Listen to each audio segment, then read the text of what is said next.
Aujourd'hui, je vais te parler d'un livre écrit par Dale Carnegie, qui est écrivain et speaker américain. Le livre s'appelle Comment se faire des amis et dans cette vidéo, je vais partager avec toi 5 techniques pour se faire des amis et influencer les autres. Technique numéro 1. Intéresse-toi à ce que les autres aiment.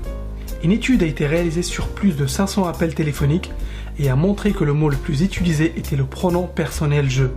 Ce mot a été employé plus de 3900 fois dans les 500 différentes conversations, loin devant les autres mots. Ce que cette étude nous montre, c'est que la majorité des gens sont égocentriques. Donc, quand tu parles avec quelqu'un, tu dois comprendre qu'ils ont leur centre d'intérêt et tu as les tiens. Donc, tu dois t'adapter à ton interlocuteur. Par exemple, imaginons que tu as un ami qui s'intéresse à la guitare. Il sait jouer de la guitare et tu sais qu'il est passionné par ça. Toi, tu sais jouer plusieurs instruments, de la guitare, du piano, la flûte, etc. Comme ton ami est passionné par la guitare, tu devrais donc lui parler de la guitare, de ce qui l'intéresse lui. Et c'est celle-là la technique numéro 1, intéresse-toi à ce que les autres aiment. Technique numéro 2, souris. Quand tu croises quelqu'un dans un couloir ou quand tu ouvres la porte à quelqu'un, c'est quoi la première chose que tu fais?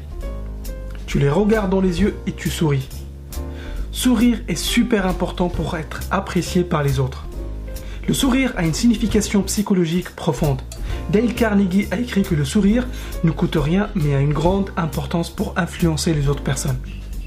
En plus de cela, quand tu souris, tu deviens plus attractif.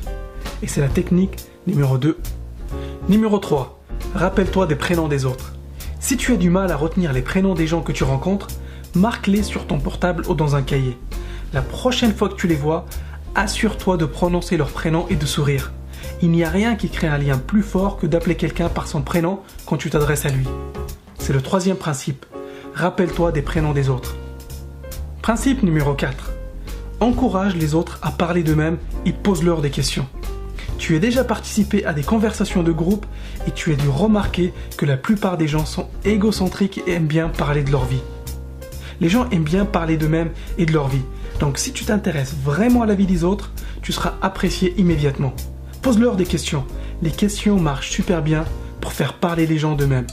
C'est le principe numéro 4. Numéro 5. Cherche à apprendre des autres.